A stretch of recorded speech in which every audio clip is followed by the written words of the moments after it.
আমি জুলাই যোদ্ধাকে অসম্মান করছি না, কিন্তু মুক্তিযোদ্ধার সাথে কাউকে তুলনা করলে কিন্তু ভবিষ্যতে 5 বছর পরে আর উত্তরটা দিতে পারবেন না। মাননীয় সদস্য, আমাদের মাননীয় চিফ হুইপ সময় 5 মিনিট বাড়িয়েছেন আপনার জন্য, আর আমি আমার জায়গা থেকে আরো 5 মিনিট, টোটাল 10 মিনিট হলো।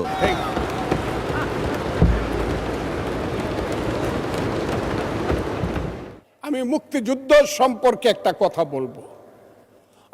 আপনি বসে আছেন, আপনি মুক্তিযুদ্ধ দেখেন নাই।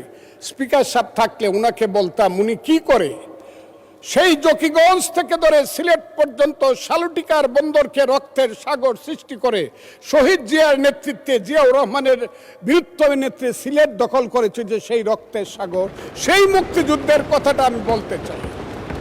সেই মুক্তিযুদ্ধের কথাটা আমি এই কারণে বলতে চাই, আমাকে একটু সময় দিবেন, হাত জোর করে বলছি, আমাকে একটু সময়। আপনি তো আমাকে চিনেন, ভালো করে চিনেন, পরিচয় দেওয়ার তো দরকার নাই আমার। আমি আপনাকে বলছি, আমিও জানতে চাই এখানে মুক্তিযুদ্ধ আমাদের জাতির শ্রেষ্ঠ অর্জন কি না, এই কথাটা আমি আমার এই পার্ট থেকে বুঝতে চাই। যারা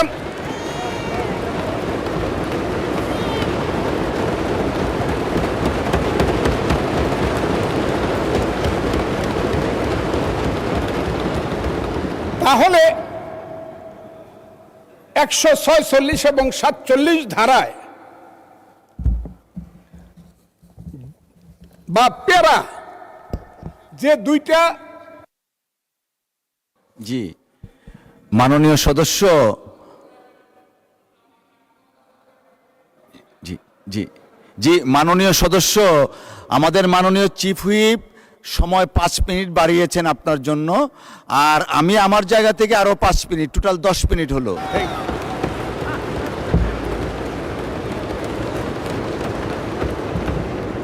যদি এই হয় তাহলে 147 প্যারায় লেখা আছে, জনাব অর্থমন্ত্রী, সরকার মহান মুক্তিযুদ্ধের ইতিহাস সংরক্ষণ ও বীর মুক্তিযোদ্ধাদের কল্যাণে নিরলসভাবে কাজ করছে। ঠিক আছে, সাধারণ মুক্তিযোদ্ধাদের মাসিক সম্মানের 20,000 টাকা অপরিবর্তিত রাখার এবং খেতাবপ্রাপ্ত মুক্তিযোদ্ধা যেমন বীর শ্রেষ্ঠ, বীরুত্তম, বীর বিক্রম, বীর প্রতীকদের 5,000 টাকা বৃদ্ধি করছে।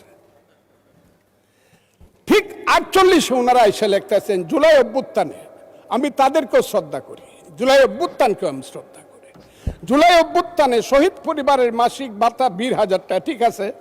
এরপরে আবার লিখতেছে এসসি ও ওসি ক্যাটাগরিতে আহতদের যথাক্রমে 20,000, 15,000 এবং 10,000 টাকা।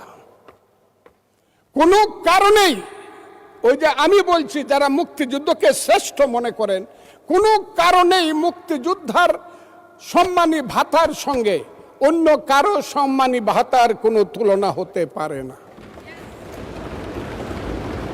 যদি হয় তাহলে এইটার জন্য আমাদেরকে এই কাজের জন্য আমাদেরকে এখন দিবেন না, 5 বছর পরে আমাদেরকে খেসারত দিতে হবে।